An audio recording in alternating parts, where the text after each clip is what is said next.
It's game 5 of the Women's World Chess Championship final. First 4 games very tense, all drawn. Could one of the players score a win in this 5th game? Lei Tingjie, the challenger with white. And we've had so far the Spanish in games 1 and 3. But today Lei tried bishop c4 and it went into, no, not knight g5, but instead the gioco piano. Well, in general, both sides have more freedom in the gioco piano than in the Spanish. Lines are generally less forcing. So you have to kind of feel your way through these positions. It really depends on, how good your judgment is. Lots of ways to play it. Bishop c5, of course. Good move. Bishop on a nice diagonal. And c3, yep, pretty standard. Covers these squares. And now the two most common moves are a6 and castles. Wenjun played a5, which is also known. So it does prevent white at some point expanding with b4. And means the bishop can drop back. I mean, slight negative is that sometimes that b5 square can be exploited by white, but it's really hard to say whether it's a good move or a bad move. It's pretty well known anyway.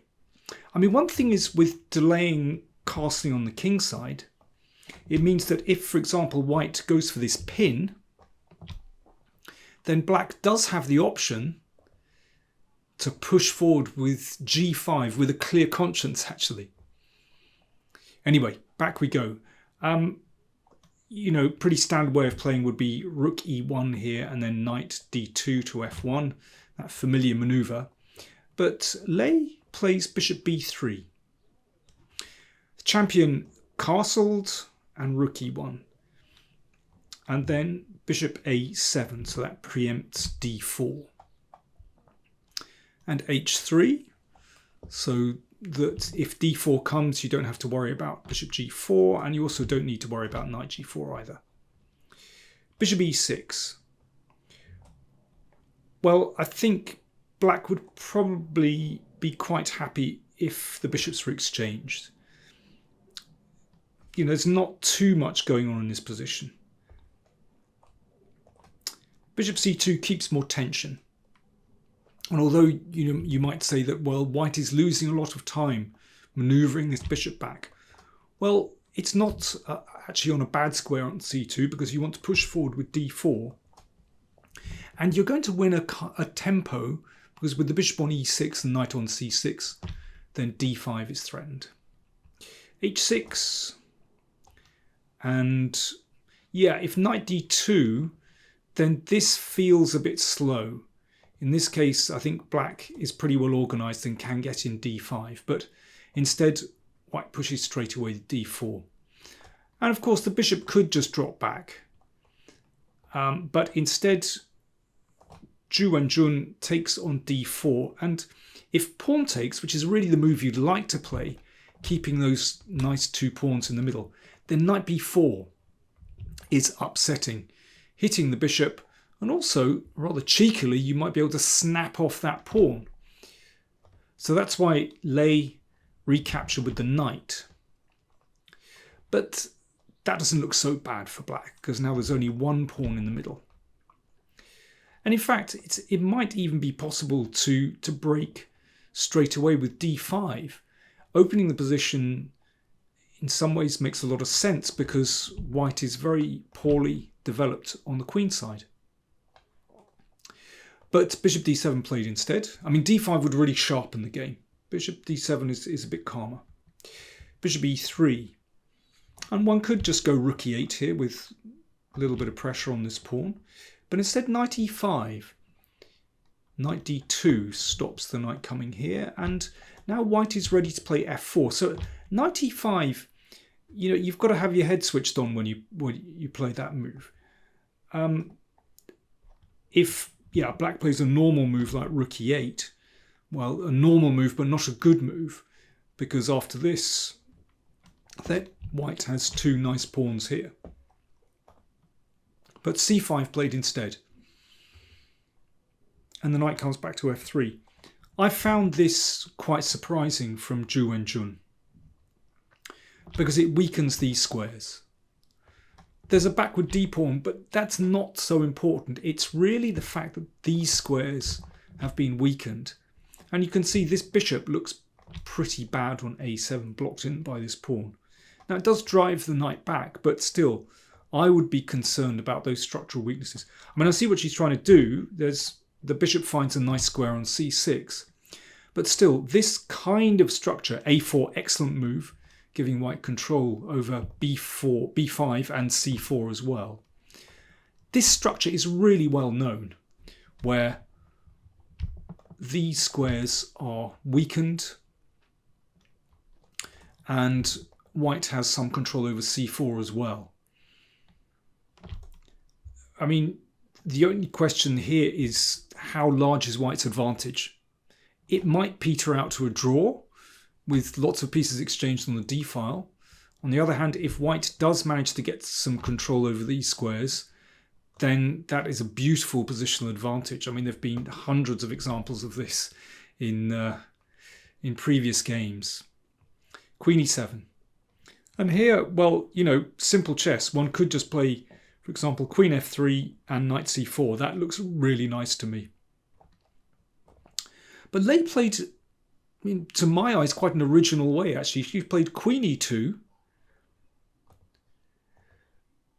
And then she put the queen on c4. Now, this is a little bit unusual to put your general out in front of the troops. But she has a very specific idea in mind, which is this. Well, first of all, this pawn is attacked. And then b4.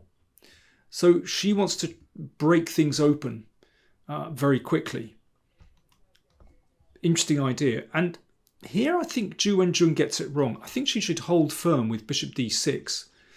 And then, of course, white has a positional advantage here.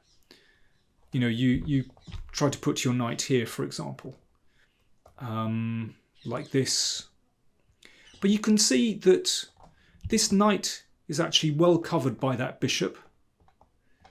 And this knight has potential to hop into f4. I don't think that's bad for black. I think black is okay in this kind of position. But instead, Wenjun exchanged with the a pawn and then played bishop d6. But this gives white additional possibilities, because there's now this overlap. So this break is always in the air. You don't know when this is going to come, and suddenly this is a strong passed pawn and also undermines this pawn. And, well, as before, the c4 square is potentially available for the knight. So this is what happened. Queen c3. A nice square for the queen. Just looking at a5 and e5, so that means that when the knight hits this square, well, there's more going on. There are more threats. Now that knight really is powerful on c4. You can see it just hits all these sensitive spots. So that's why Wenjun played bishop e6 in order, after knight c4, to exchange off bishop for knight. But without that light squared bishop, then you can see these squares are really weak. They just can't be covered. So that is a positional concession from Zhu. And Lei certainly has come out of the opening with a better position. It's a rotten piece on d6. I mean, it's basically a big pawn. It doesn't go anywhere. And a pair of bishops look pretty strong for white. Knight e8. Well, this knight is manoeuvring around to d4. So white just has to be a little bit worried about that. Or, well, worried is the wrong word, but need to bear that in mind, because that could just block out white's pieces. I mean, in principle, there are a couple of ways to play this. You can live with that knight hopping around, or you can exchange it off. I mean, this is interesting, potentially bringing the queen over to this side of the board, like this. You know, that's an interesting way for white to play. And maybe later on, queen g4. But Lei plays in a kind of ultra positional way. So first of all, queen c2, bishop d5. Well, that knocks the rook to a bad square. Because, I mean, really you want to keep on the a file. But after this, I mean, pawn takes pawn b6 is already extremely dangerous. And after this, also looks promising for white. So that's why rook b8 was played. And of course, with the rook here, then a5 isn't so dangerous. Although black always has to be aware of this. And yeah, this is potentially a very nice break. But here, as I said, Lei plays in an ultra positional way. She exchanges off bishop for knight. It's a pity to get rid of that light squared bishop. However, it means that the positional lines are much clearer. There are no complications here for white getting rid of that knight. You know, black is just left with this appalling bishop on b6, and really only white can be better in this position. Question is, can white break through? Bishop e7, that's a prudent move. If you lash out with f5, I mean, this actually just weakens black's position. Then a5 is very strong. This is really dangerous with that rook able to come to either a6 or a7, and the c pawn can be taken too. So after rook d5, bishop e7. So Wenjun has to just try to stay as solid as possible. But it's a very passive position that black has here. You know, well, rook a8 played now, but if you play rook d8, you know, who is better in this? Well, it's obvious white is better in this endgame. I mean, pawn takes is possible, but you know, even this looks extremely dangerous. It wouldn't surprise me if this is winning for white, actually. But, you know, all this has to be calculated very carefully, well, by both sides, but, you know, black in particular, you could just find yourself with a lost endgame very quickly. So rook a8, bishop d2, that's a nice move. So that means that a5 can be prepared sometimes with that nice passed b pawn. King f8, black is just passive here. Bishop c3, excellent square for the bishop, covers here. And now this is attacked, which forces a little concession, f6. Might not seem like a big deal, but it just means that these squares are a little bit weaker, and that means the king is a bit weaker as well.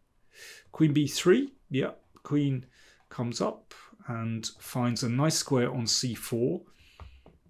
It's a good diagonal. You can see the king's a little bit stranded actually on f8, and it might be that a5 could come and then the queen's on a better square. Queen e8. Now, can white make progress on the queen side? Well, you of course have to look at this move a5, and is creating a pass pawn with b6 worth doing? Have to remember that black would have counterplay then with the a pawn. But is there a rush? Well, not really, because black can't really do much. It's not clear that rook a8 is a very good move because it would allow this. So white is holding the position very nicely with this beautiful positional advantage. Weakness of this d5 square is absolutely apparent. But Lei plays in classical fashion. Having gained control on the queen side and in the middle, she now switches her attention to the king side. So just improving the position with small steps. King g2 and h4. You never know, it might come to h5, which could rather cramp the king. That's one thing. But let's see how black reacts. Well, this was the last move of the time control. Zhu played h5. Seems like a reasonable move just to block out this h-pawn. But actually, this has consequences, as we're going to see. Bishop d2. rook b8, and f4. After this exchange, the bishop attacks the rook, and this is already a critical moment. Black is in trouble. If rook a8, simple move, bishop c7, attacking that weak pawn on b6. And you can see that the bishop kind of dominates the queen and rook. In fact, it's another example of a starfish bish. Yeah. We know all about the octopus knight, but the starfish bishop is coming into play again. And if bishop d8, then check. An exchange here. Well, king takes looks dreadful, but watch what happens after queen takes. That pawn is loose on h5. This is a clear consequence coming right back here after h4 of black playing h5, because the position has opened up beautifully for white. Rook b7 played. So Wenjun was aware of bishop c7. Queen e2, hitting that pawn, gaining a very nice tempo. And now e5, and you look, black's king is opening up with these pawns advancing. The king has very little cover now. If pawn takes, queen takes, the queen is coming down, and after king g8, bishop g5, well, these pins are too much. You can see the king is opening up, and tactically it's dreadful. Beautiful coordination from white's pieces there. Queen a8 played. Okay, watch out. There's a diagonal there. So queen f3. So that breaks this potential pin, but also looks at the king. That's nice. And if pawn takes pawn, then a discovered check. And rook d7 is a very nice pin here. And if rook here, then rook takes bishop. So after queen f3, Zhu closed the f-file, but rook d7 anyway, exploiting this pin. Rook a7, exchange of queens, and e6. Very powerfully played by white. Very simple, very straightforward tactics. The pawn is beautifully placed on e6. The king is in trouble because, you know, the 7th rank is dominated by white here, and that bishop has to blockade. If it moves, then there's going to be trouble. That pawn is probably going to go through. So black is really tied down here. For example, if bishop d8, then this pawn sack is incredibly powerful. Check. King e8 and rook g7, and mate follows. So after e6, rook takes pawn was played. Rook b7 collects this one. Rook came back, rook takes bishop. So now there are 2 passed pawns, and that is simply too much for black to bear, because in this position the rook takes care of the c pawn, and that b pawn, assisted by the bishop, is going right through. Bishop d8 played, b6, check on a2, king f3, rook b2, trying to get behind that passed pawn. Well, it is behind the passed pawn, but now rook c8 is a terrible problem for black. Of course, if the king steps forward, then bishop g5 check wins the bishop. Rook b3 check, king e2, rook takes pawn. I mean, there really is nothing better. Black is going to lose a piece, and this is the game continuation. And that c pawn is just getting captured. Well, white is a piece up. I mean, these last few moves are superfluous, really, but this is what happened. And Lei managed to exchange rooks. And of course, this is completely winning. Remember that here, actually, Wenjun resigned. If f4, that can be taken with a clear conscience, because the bishop is the right colour for the rook's pawn. That's very important. So, wow, that was the final position. What a beautiful strategic positional performance from Lei Tingjie. She played it in a very clean way, just eliminating any kind of complications in the position. And, once she got here with the rook on d5, she knew exactly what she was doing. Great play, dominating the center and the queen side, and then switching over beautifully to the king side. And this was a classic squeeze, basically. So, after 5 games, Lei Tingjie, the challenger, takes the lead in this final. Remember, it's 12 games. Wenjun shouldn't panic. Still a long way to go. She's only 1 behind. Let's see how she reacts in game 6, which will take place tomorrow, Wednesday. Thanks for watching.